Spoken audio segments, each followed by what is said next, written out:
B P news ವೀಕ್ಷಕರಿಗೆಲ್ಲ ನಮಸ್ಕಾರಗಳು. ನಾನು ನಿಮ್ಮ ಗಣೇಶ್. ಪ್ರಿಯ ವೀಕ್ಷಕರೇ, ನಾನು ಇಂದು ಬೆಂಗಳೂರಿನ ತ್ಯಾಗರಾಜ ನಗರದಲ್ಲಿರುವ ವಜ್ರಕ್ಷೇತ್ರ ದೇವಸ್ಥಾನದಲ್ಲಿದ್ದೇನೆ. ಈ ಒಂದು ವಜ್ರಕ್ಷೇತ್ರ ದೇವಸ್ಥಾನವು ನರಸಿಂಹ ಸ್ವಾಮಿ ದೇವಸ್ಥಾನಕ್ಕೆ ಪ್ರಸಿದ್ಧವಾಗಿದೆ. ಈ ಒಂದು ದೇವಸ್ಥಾನದಲ್ಲಿ ಇಂದು ಚಲೋ ಮಂದಿರ ಟ್ರಸ್ಟಿನವರು ಬಂದು ಈ ದೇವಸ್ಥಾನದ ಸಂಪೂರ್ಣ ಪರಿಚಯ ಮತ್ತು ಭಕ್ತಾದಿಗಳಿಗೆ ನರಸಿಂಹದೇವರು ಅಭಯವನ್ನು ಹೇಗೆ ನೀಡುತ್ತಾನೆ ಎನ್ನುವ ಎಲ್ಲ ಮಾಹಿತಿಯನ್ನು ತಿಳಿಸಿಕೊಡೋರಿದ್ದಾರೆ. ಆ ನಿಮಿತ್ತ ಇವತ್ತಿನ ದಿವಸ ವಿಶೇಷವಾದಂಥ ಪೂಜೆ ಪುನಸ್ಕಾರಗಳು ಈ ದೇವಸ್ಥಾನದಲ್ಲಿ ನಡೀತಾ ಇದ್ದಾವೆ. ಯಾವ ರೀತಿಯಾದಂಥ ಪೂಜೆ ಪುನಸ್ಕಾರಗಳು ಮತ್ತು ಪೂಜೆ ಮಾಡಬೇಕಾದ ನಿಯಮಗಳು ಯಾವ್ಯಾವು, ಸಮಯ ಯಾವುದು, ಹೇಗೆ ಬರಬೇಕು ಎಲ್ಲವನ್ನು ತಿಳಿದುಕೊಂಡು ಬರೋಣ, ಬನ್ನಿರಿ.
ಅಲ್ಲೇ ಮಂಡಿಯವ್ರು ಕೂತ್ಕೊಳ್ಳಿ.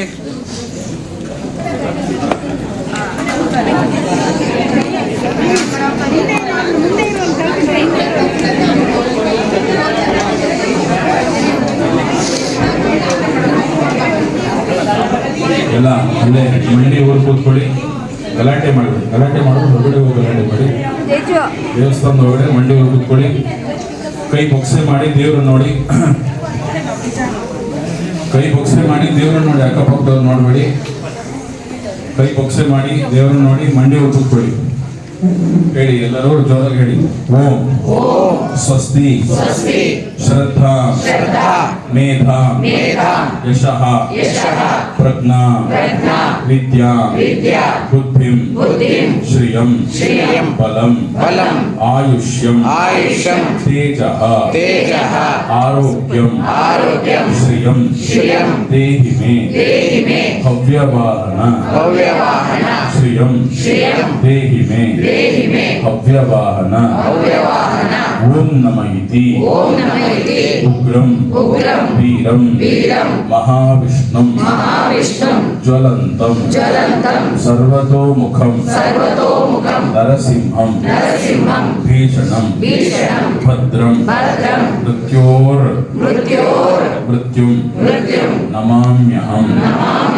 ಶ್ರೀಮತ್ಪಯೋನಿಧಿ ನಿಕೇತನ ಚಕ್ರಪಾಣಿ ಭೋಗೇಂದ್ರ ಭೋಗ ಮಣಿರಂಜಿತ ಪುಣ್ಯಮೂರ್ತೆ ಯೋಗೀಶ ಶಾಶ್ವತ ಶರಣ್ಯ ಭವಾಬ್ಧಿ ಪೋತ ಲಕ್ಷ್ಮೀ ನರಸಿಂಹ ಮಮ ದೇಹಿ ಕರಾವಲಂಬಂ ಯಕ್ಷಾಯ ಕುಬೇರಾಯ ವೈಶ್ರವಣಾಯ ಧನ ಧಾನ್ಯಾಧಿಪತಯೇ ಶ್ರೀ ಅಶ್ವತ್ಥ ಕುಬೇರ ಲಕ್ಷ್ಮೀ ನರಸಿಂಹಾಯ ನಮಃ. ಅಲ್ಲೇ ಪ್ರದಕ್ಷಿಣೆ ಮಾಡಿ ನಮಸ್ಕಾರ ಮಾಡಿ. ಯಾನಿ ಕಾನಿ ಚ ಪಾಪಾನಿ ತಾನಿ ಚ ತಾನಿ ತಾನಿ ವಿನಶ್ಯಂತಿ ಪ್ರದಕ್ಷಿಣಂ ಪದೇ ಪದೇ. ಪಾಪೋಹಂ ಪಾಪಕರ್ಮಾಣಂ ಪಾಪಾತ್ಮ ಪಾಪಸಂಭವ ತ್ರಾಣಿ ಮಾಂ ಕೃಪಯಾ ದೇವ ಶರಣಾಗತ ವತ್ಸಲ ಅನ್ಯಥಾ ಶರಣಂ ನಾಸ್ತಿ ತ್ವಮೇವ ಶರಣಂ ಮಮ. ತಸ್ಮಾತ್ ಕಾರುಣ್ಯ ಭಾವೇನ ರಕ್ಷ ರಕ್ಷ ರಮಾಪತೆ ರಕ್ಷ ರಕ್ಷ ರಮಾಪತೆ ರಕ್ಷ ರಕ್ಷ ರಮಾಪತೆ.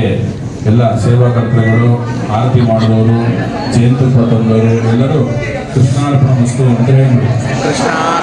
ಶ್ರೀರಮಣ ಗೋವಿಂದ,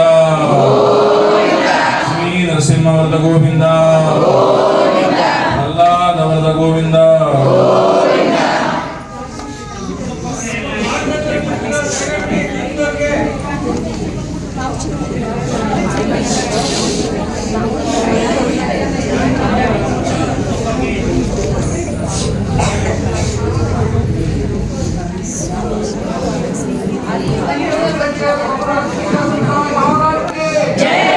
ಎಲ್ರಿಗೂ ನಮಸ್ಕಾರ. ನನ್ನ ಹೆಸರು ಶಿವಪುರಂ ನಾಗೇಶ್ ಶೆಟ್ಟಿ, ಚಲೋ ಮಂದಿರ್ ಟ್ರಸ್ಟ್ನ ಅಧ್ಯಕ್ಷರು. ಇಂದು ಬೆಂಗಳೂರಿನ ತ್ಯಾಗರಾಜನಲ್ಲಿರುವ ಪ್ರಸಿದ್ಧವಾದ ದೇವಸ್ಥಾನ ವಜ್ರಕ್ಷೇತ್ರ ದೇವಸ್ಥಾನದ ಮುಂಭಾಗದಲ್ಲಿ ನಾವಿದ್ದೇವೆ. ಈ ದೇವಸ್ಥಾನದ ಮಹಿಮೆ ಅಪಾರವಾದದ್ದು. ಇಲ್ಲಿ ಬಂದಂಥ ಭಕ್ತಾದಿಗಳಿಗೆ ಎಲ್ಲ ರೀತಿಯ ಸಂಕಲ್ಪಗಳು ಈಡೇರಿವೆ. ಇಲ್ಲಿ ಪ್ರಧಾನ ಅರ್ಚಕರಾದಂಥ ಶ್ರೀಯುತ ವಾದಿರಾಜ್ ಆಚಾರ್ಯರು, ಪಂಡಿತೋತ್ತಮರು ಯಾರೇ ಬಂದರೂ ಕೂಡ ಅವರು ಎಲ್ಲ ರೀತಿಯಿಂದ ಭಕ್ತಾದಿಗಳಿಗೆ ಸಹಕಾರ ನೀಡುತ್ತಾರೆ. ಆಮೇಲೆ ದೇವರ ಮಹಿಮೆ ಬಗ್ಗೆ ವಿಶೇಷವಾಗಿ ತಿಳ್ಕೊಂಡಿದ್ದಾರೆ. ಎಲ್ಲವೂ ಭಕ್ತಾದಿಗಳಿಗೆ ಸವಿಸ್ತಾರವಾಗಿ ತಿಳಿಸ್ತಾರೆ. ಅದೇ ರೀತಿ ಅವರ ಸುಪುತ್ರ ನರಹರಿ ಆಚಾರ್ಯರು ಕೂಡ ಬಂದಂಥ ಭಕ್ತಾದಿಗಳಿಗೆ ಅವರ ಸಂಕಲ್ಪಗಳಿಗೆ ತಕ್ಕಂತೆ ಸಂಪೂರ್ಣ ಮಾಹಿತಿಯನ್ನು ನೀಡಿ ದೇವರ ಮಹಿಮೆ ಬಗ್ಗೆ ತಿಳಿಸಿ ಎಲ್ಲವನ್ನೂ ಅವರಿಗೆ ಮಾಹಿತಿಯನ್ನು ನೀಡುತ್ತಾರೆ. ನಮ್ಮ ಹೆಸರು ನಾಗರಾಜಗೌಡ ಸಿಂಗಾಪುರ್ ಅಂತೇಳಿ, ನಮ್ಮ ತಂದೆಯವರ ಹೆಸರು ಬಸವನಗೌಡ ಅಂತೇಳಿ. ನಾವು ಈಗ ಮೂಲ ಉದ್ದೇಶ ಏನಂದರೆ, ನಮ್ಮದು ಚಲೋಮಂದಿರ ಟ್ರಸ್ಟ್ ಅಂತೇಳಿ ನಾವು ಕಾರ್ಯದರ್ಶಿಯಾಗಿ ಕೆಲಸ ಮಾಡ್ತಾ ಇದ್ದೀವಿ. ತ್ಯಾಗರಾಜನಗರದಲ್ಲಿ ಇರ್ತಕ್ಕಂಥ ವಜ್ರ ಕ್ಷೇತ್ರದಲ್ಲಿ ದೇವಸ್ಥಾನದ ಒಂದು ಪರಿಚಯ, ವಿಶೇಷವಾದಂಥ ಪರಿಚಯ ಜನಸಾಮಾನ್ಯರಿಗೆ ತಿಳಿಸ್ತಕ್ಕಂಥ ನಮ್ಮದೇ ಆದಂಥ ಒಂದು ಪರಿಚಯ ಮಾಡಿಕೊಡ್ಬೇಕನ್ನೋ ಉದ್ದೇಶದಿಂದ ನಾವು ಬಂದಿದ್ದೇವೆ. ನಾವು ಸನಾತನ ಹಿಂದೂ ಧರ್ಮದ ಸನಾತನ ಹಿಂದೂ ಧರ್ಮದ ರಕ್ಷಣೆ, ದೇವಾಲಯಗಳ ಸುರಕ್ಷಣೆ ಮೂಲ ಕಾನ್ಸೆಪ್ಟ್ ಆಗಿರೋದ್ರಿಂದ ನಮಗೆ ಈಗ ನಮ್ಮದು ಒಂದು ಮೂಲ ಉದ್ದೇಶ ಏನು ಅಂದರೆ ಜನಸಾಮಾನ್ಯರಿಗೆ ಈ ದೇವಸ್ಥಾನದ ಮಾಹಿತಿ ವಿಶೇಷವಾಗಿ ಇರೋದರಿಂದ ಪರಿಚಯ ಮಾಡಿಕೊಡೋಕ್ಕೆ ಬಂದಿದ್ದೇವೆ. ಶ್ರೀ ಗುರುಭ್ಯೋ ನಮಃ, ಪರಮಗುರುಭ್ಯೋ ನಮಃ, ಶ್ರೀಮದಾನಂದ ತೀರ್ಥ ಭಗವತ್ಪಾದಾಚಾರ್ಯ ಗುರುಭ್ಯೋ ನಮಃ. ನನ್ನ ಹೆಸರು ವಿ ನರಹರಿ ಆಚಾರ್ ಅಂತ. ನಮ್ಮ ತಾತ ಎಲ್ಮೇಲಿ ಎಸ್ ರಾಘವೇಂದ್ರ ಆಚಾರ್ ಹರಿಕಥಾ ಮತ್ತು ಜ್ಯೋತಿಷ್ಯ ವಿದ್ವಾನ್. ನಮ್ಮ ತಂದೆ SR ವಾದಿರಾಜ ಆಚಾರ್, ಅವರು ಜ್ಯೋತಿಷ್ಯದಲ್ಲಿ ಡಾಕ್ಟರೇಟ್ ಪದವಿಯನ್ನು ಪಡೆದಿದ್ದಾರೆ. ನಾವು 3 ತಲೆಮಾರುಗಳಿಂದ ಶ್ರೀ ವಜ್ರಕ್ಷೇತ್ರ ಅಂದರೆ ಸ್ತಂಭ ಲಕ್ಷ್ಮೀ ನರಸಿಂಹದೇವರ ದೇವಸ್ಥಾನ ಅಂತ ಕರೀತಾರೆ, ಕಂಬದ ಲಕ್ಷ್ಮೀ ನರಸಿಂಹದೇವರ ದೇವಸ್ಥಾನ ಅಂತ ಕರೀತಾರೆ, ವಜ್ರಕ್ಷೇತ್ರ ಅಂತ ಕರೀತಾರೆ. ತುಂಬ ಮುಂಚೆಯಿಂದ ಗೊತ್ತಿದ್ದವರು ಅಭಯ ಲಕ್ಷ್ಮೀ ನರಸಿಂಹ ದೇವಸ್ಥಾನ ಅಂತ ಕರೀತಾರೆ. ಹೀಗೆ ತಲೆಮಾರುಗಳಿಂದ ನಾವು ನಮ್ಮ ಪರಂಪರಾನುಗತವಾಗಿ ಪೂಜೆ ಮಾಡಿಕೊಂಡು ಬಂದಿರತಕ್ಕಂಥ ದೇವಸ್ಥಾನ. ಇದರಲ್ಲಿ ನಮ್ಮ 3 ನರಸಿಂಹದೇವರಲ್ಲಿ ಕೊನೆಯ ಲಕ್ಷ್ಮೀ ನರಸಿಂಹದೇವರು. ಯಾಕೆ ಕೊನೆ ಲಕ್ಷ್ಮೀ ನರಸಿಂಹದೇವರು ಅಂತ ಹೇಳ್ತೀವಿ ಅಂದರೆ, ಈ ನಮಗೆ ಯಾವುದೇ ಒಂದು ನಾವು ಕೈಂಕರ್ಯಗಳನ್ನು ಮಾಡಬೇಕಾದ್ರೆ ಧರ್ಮ ಅರ್ಥ ಕಾಮ ಮೋಕ್ಷಗಳಲ್ಲಿ ಅರ್ಥ ಅಂದರೆ ನಾವು ಸಂಪಾದನೆ ಮಾಡ್ತಕ್ಕಂಥ ಹಣ ತುಂಬ ಮುಖ್ಯ. ನಮ್ಮಲ್ಲಿ ಧಾರ್ಮಿಕವಾದ ಹಣ ಬರಬೇಕು, ಆ ಬಂದಂಥ ಹಣ ಧಾರ್ಮಿಕವಾಗಿ ಉಳಿಬೇಕು, ಅದಕ್ಕೆ ಧಾರ್ಮಿಕವಾಗಿ ಬೆಳೆಯಬೇಕು, ಹೀಗೆ ಆಗಬೇಕು ಅನ್ನೋ ಕಾರಣಕ್ಕೋಸ್ಕರ ಕುಬೇರ ಲಕ್ಷ್ಮೀ ನರಸಿಂಹದೇವರ ಸನ್ನಿಧಾನ ನಮ್ಮ ದೇವಸ್ಥಾನದಲ್ಲಿ ಮಾಡಿದ್ದೀವಿ. ಇದು ಅಶ್ವತ್ಥ ವೃಕ್ಷ, ಸುಮಾರು 150 ವರ್ಷಗಳ ಮೇಲೆ ಆಗಿದೆ ಮರಕ್ಕೆ. ಅಷ್ಟು ವರ್ಷಗಳಿಂದ ಪೂಜೆ ಆಗ್ತಿರ್ತಕ್ಕಂಥ ಮರ ನಮ್ಮ ದೇವಸ್ಥಾನದಲ್ಲಿ. ಅದೇ ತಪ್ಪಲಲ್ಲೇ ನರಸಿಂಹದೇವರ ಪ್ರತಿಷ್ಠಾಪನೆಯನ್ನು ಮಾಡಿದ್ದೀವಿ. ಅಶ್ವತ್ಥ ಕುಬೇರ ಲಕ್ಷ್ಮೀ ನರಸಿಂಹದೇವರು ಬಹಳ ವಿಶೇಷವಾಗಿರತಕ್ಕಂಥ ಫಲಗಳನ್ನು ಎಲ್ಲ ಭಕ್ತಾದಿಗಳಿಗೂ ಧನಧಾನ್ಯ ಸಮೃದ್ಧಿಗೋಸ್ಕರ ಕೊಡ್ತಕ್ಕಂಥ ಒಂದು ವಿಶೇಷ ಸನ್ನಿಧಾನ. ಇವತ್ತು ಹಣಕಾಸಿನ ಸಮಸ್ಯೆ ಎಲ್ಲರಿಗೂ ಸಾಧಾರಣವಾಗಿರ್ತಕ್ಕಂಥದ್ದು, ಕೋರ್ಟ್ ಕೇಸಿನ ಸಮಸ್ಯೆ ಸಾಧಾರಣವಾಗಿರ್ತಕ್ಕಂಥದ್ದು, ಮತ್ತು ಇತ್ಯಾದಿ ಎಲ್ಲ ಸಮಸ್ಯೆಗಳು ಇದ್ದಿದ್ದೆ. ಆದರೆ ಆ ಎಲ್ಲ ಸಮಸ್ಯೆಗಳಿಗೂ ಸ್ವಾತಿ ನಕ್ಷತ್ರದ ದಿನ ಬಂದು ಸ್ವಾಮಿಗೆ ಅಭಿಷೇಕವನ್ನು ಮಾಡಿಸಿ ಕೈಂಕರ್ಯವನ್ನೆಲ್ಲ ದರ್ಶನ ಮಾಡಿ ಅಲ್ಲಿ ಸಿಗ್ತಕ್ಕಂಥ ಅರ್ಶನ ಅದನ್ನು ಆಹಾರಕ್ಕೆ ಬಳಸೋದಾಗಿರ್ಬೋದು ಅಥವಾ ಅದರಲ್ಲಿ ಸ್ನಾನ ಮಾಡೋದಾಗಿರ್ಬೋದು, ಶುದ್ಧೀಕರಣ ಪ್ರಕ್ರಿಯೆಗಳಿಗೆ ಅದನ್ನು ಉಪಯೋಗಿಸೋದ್ರಿಂದ ಸಾಕಷ್ಟು ಅನುಕೂಲಗಳು ಆಗಿರೋದನ್ನ ನಾವು ನೋಡ್ತಾ ಇದ್ದೀವಿ. ಅದಲ್ಲದೆ ನಾವು ಪ್ರತಿ ವರ್ಷ ನರಸಿಂಹ ಜಯಂತಿಯಲ್ಲಿ ದೇವರಿಗೆ ನಾಣ್ಯಾಭಿಷೇಕವನ್ನು ಮಾಡಿ ಆ ನಾಣ್ಯವನ್ನು ಕೊಡ್ತೀವಿ. ಆ ದೇವಸ್ಥಾನಕ್ಕೆ ಬಂದರೆ ಸಾಧಾರಣ ಅದ್ರ ಬಗ್ಗೆ ಗೊತ್ತಿರುತ್ತೆ, ತುಂಬ ಮುಂಚಿನಿಂದ ತಗೊಳ್ತಾ ಇರ್ತಾರೆ. ಆ ನಾಣ್ಯವನ್ನು ಇಟ್ಟು ಮನೆಯಲ್ಲಿ ಪೂಜೆ ಮಾಡೋದ್ರಿಂದ ಅದರಿಂದ ಕೂಡ ಸಾಕಷ್ಟು ಅನುಕೂಲಗಳನ್ನು ನಾವು ನೋಡಿದ್ದೀವಿ. ಹೀಗಾಗಿ ಎಲ್ಲ ಭಗವದ್ಭಕ್ತರು ಅರಳಿ ಮರಕ್ಕೆ ಪ್ರದಕ್ಷಿಣೆ ಮಾಡಿ ನಮಸ್ಕಾರ ಮಾಡಿದರೆ ಎಷ್ಟು ಫಲಗಳು ಸಾಧಾರಣವಾಗಿ ಎಲ್ಲರಿಗೂ ಗೊತ್ತಿದೆ. ಅದಲ್ಲದೆ ನರಸಿಂಹದೇವರಿಗೂ ಪ್ರದಕ್ಷಿಣೆ ಮಾಡಿ ನಮಸ್ಕಾರ ಮಾಡಿದ್ರೆ ಆ ಫಲಗಳು ಜಾಯ್ನ್ ಆಗಿ ಅಂದರೆ ಅಡಿಷನಲ್ ಆಗಿ ಆ ಫಲಗಳು ಬರಬೇಕು ಅನ್ನೋ ಕಾರಣಕ್ಕೋಸ್ಕರ ಅಂಥ ವಿಶಿಷ್ಟ ಒಂದು ಯೋಚನೆ, ಅದಕ್ಕೆ ಮಾಡ್ತಕ್ಕಂಥ ಫಲಗಳನ್ನು ಸದಾಕಾಲ ಸ್ವಾಮಿ ಎಲ್ಲರಿಗೂ ಕೊಡ್ತಾ ಇದ್ದಾನೆ. ಭಗವಂತ ಎಲ್ಲರಿಗೂ ಒಳ್ಳೆಯದು ಮಾಡಲಿ ಅಂತ ಕೇಳ್ತಾ ಇದ್ದೀನಿ. ಅಕಸ್ಮಾತ್ ಇಲ್ಲಿ ಯಾರು ಬರೋದಕ್ಕೆ ಆಗೋದಿಲ್ಲ, ನೀವು ಎಲ್ಲಿ ಕೂತಿರ್ತಾರೋ ಅಲ್ಲಿಂದನೇ ಧ್ಯಾನ ಮಾಡಬೇಕು, ಭಗವಂತನಿಗೆ ನಮಸ್ಕಾರ ಮಾಡಬೇಕು ಅನ್ನೋ ಪಕ್ಷದಲ್ಲಿ ಏನಾದರೂ ಇದ್ದರೆ ಆ ಒಂದು ಮಂತ್ರವನ್ನು ಒಂದು ಬೊಗಸೆಯಲ್ಲಿ ಕಾಯಿನನ್ನು ಇಟ್ಟುಕೊಂಡು ಆ ಸ್ವಾಮಿಯಲ್ಲಿ ಚಿಂತನೆ ಮಾಡಿ, ಯಕ್ಷಾಯ ಕುಬೇರಾಯ ವೈಶ್ರವಣಾಯ ಧನಧಾನ್ಯಾಧಿಪತಯೇ ಶ್ರೀ ಅಶ್ವತ್ಥ ಕುಬೇರ ಲಕ್ಷ್ಮೀ ನರಸಿಂಹಾಯ ನಮಃ ಅನ್ನುವಂಥ ಮಂತ್ರವನ್ನು ನೀವು ಎಲ್ಲಿರ್ತಾರೋ ಅಲ್ಲಿಂದನೇ ಹೇಳಿಕೊಂಡು ನಮ್ಮ ದೇವಸ್ಥಾನಕ್ಕೆ ನರಸಿಂಹ ಜಯಂತಿಯ ಸಮಯದಲ್ಲಿ ಬಂದು ಸಮರ್ಪಣೆಯನ್ನು ಮಾಡ್ಬೋದು ದೇವರಿಗೆ.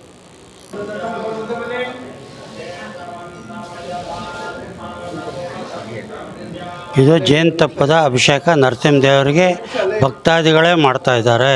ಯಾಕೆ ಅಂದರೆ ಜೇನುತುಪ್ಪ ನರಸಿಂಹದೇವರಿಗೆ ಪ್ರಸಿದ್ಧ.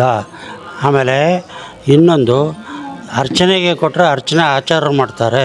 ಇಲ್ಲಿ ಅವರೇ ಜೇನುತುಪ್ಪ ಮಾಡೋದ್ರಿಂದ ಭಕ್ತಿಯಿಂದ ಅವರೇ ಮಾಡ್ತಾರೆ. ಅದರಿಂದ ಭಕ್ತಾದಿಗಳು ಸಾವಿರಾರು ಗಟ್ಟಲೆ ಬಂದು ಪ್ರತಿ ನಿಮಿಷಕ್ಕೂ ಅರ್ಚನೆ ಮಾಡ್ಕೊಂಡು ಹೋಗ್ತಾ ಇದ್ದಾರೆ. ಚಲೋ ಮಂದಿರ ಟ್ರಸ್ಟ್ ಇದರ ಮುಖಾಂತರವಾಗಿ ಸಾಕಷ್ಟು ಧಾರ್ಮಿಕ ದೇವಸ್ಥಾನಗಳು, ಧರ್ಮ ಮಾರ್ಗದಲ್ಲಿರ್ತಕ್ಕಂಥ ದೇವಸ್ಥಾನಗಳು ಮತ್ತು ಧಾರ್ಮಿಕ ಕಾರ್ಯಕ್ರಮಗಳನ್ನು ಮಾಡಬೇಕು ಅಂತ ಸಾಕಷ್ಟು ವರ್ಷಗಳಿಂದ ಪರಿಶ್ರಮ ಪಟ್ಟು ನಮ್ಮ ದೇವಾಲಯದಿಂದ ಪ್ರಾರಂಭ ಮಾಡಿದ್ದೀವಿ. ನಮ್ಮ ನರಸಿಂಹದೇವರ ಸನ್ನಿಧಾನದಲ್ಲಿ ಪ್ರಾರಂಭ ಮಾಡಿದ್ದಾರೆ.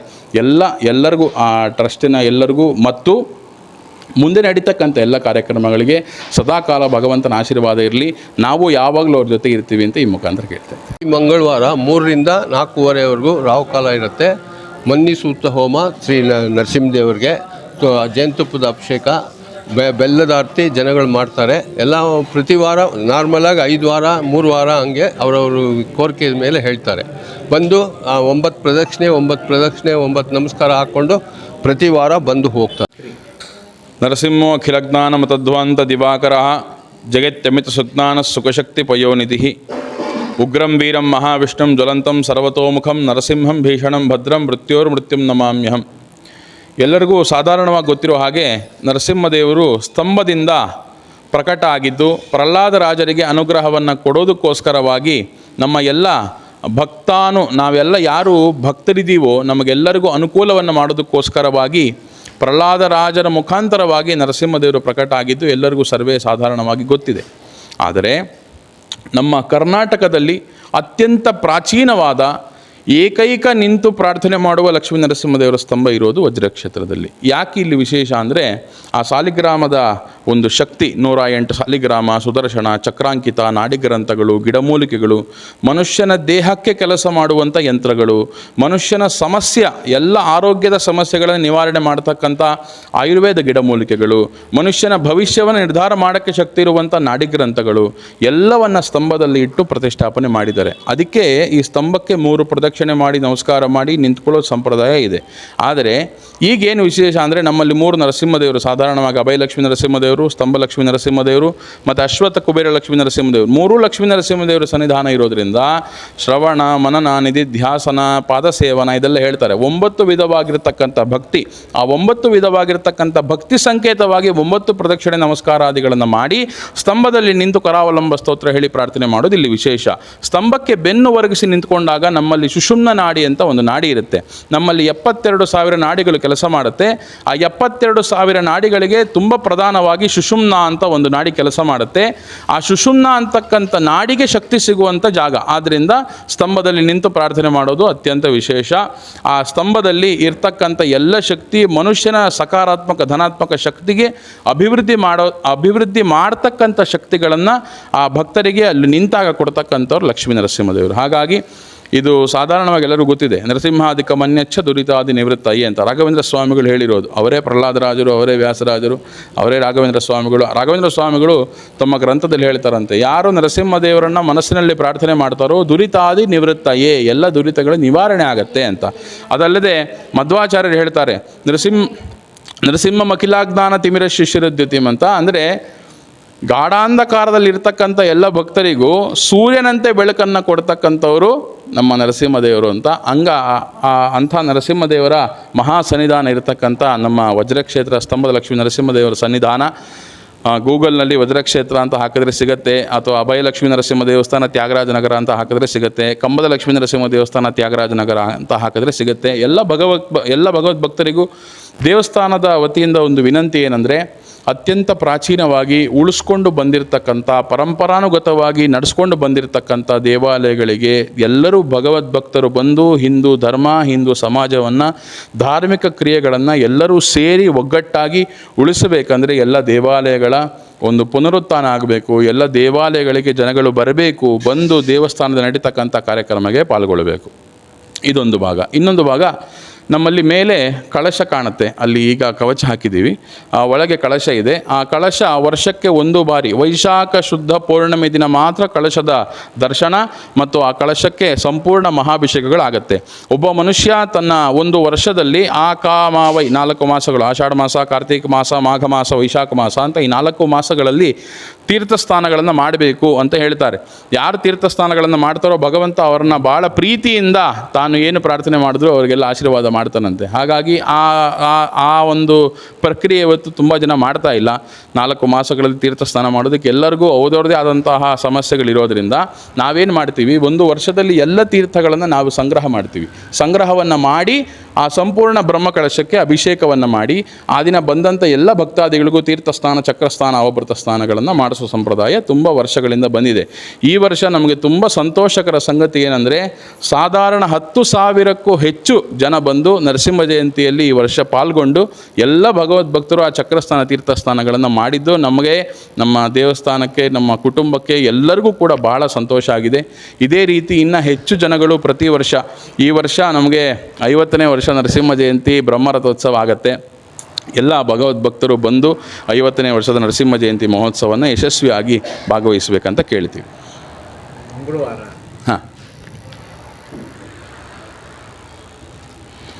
ಇನ್ನು ದೇವಸ್ಥಾನದಲ್ಲಿ ನಡೀತಕ್ಕಂಥ ಕಾರ್ಯಕ್ರಮಗಳು, ದೇವಸ್ಥಾನದಲ್ಲಿ ಏನು ನಡೆಯುತ್ತೆ, ಸ್ತಂಭದ ಮುಂದೆ ನಡೀತಕ್ಕಂಥ ಕಾರ್ಯಕ್ರಮಗಳಲ್ಲಿ ನಮ್ಮಲ್ಲಿ ಭೂತರಾಜರ ದಂಡ ಸ್ತಂಭದಲ್ಲಿ ಇರೋದರಿಂದ ಭೂತರಾಜರ ಪೂಜೆ ಆಗುತ್ತೆ. ಪ್ರತಿ ಪೌರ್ಣಮಿ ಸಾಯಂಕಾಲ ಭೂತರಾಜರ ಪೂಜೆ. ನಮ್ಮ ನರಸಿಂಹ ದಂಡ ಇದೆ, ಆ ನರಸಿಂಹ ದಂಡದಿಂದ ಎಲ್ಲ ಭಗವದ್ ಭಕ್ತರಿಗೂ ಆಶೀರ್ವಾದ, ಆ ದಂಡಕ್ಕೆ ಅಭಿಷೇಕ ಆಗಿರ್ತಕ್ಕಂಥ ತೀರ್ಥ ಪ್ರೋಕ್ಷಣೆ, ಇದೆಲ್ಲ ವಿಶೇಷ.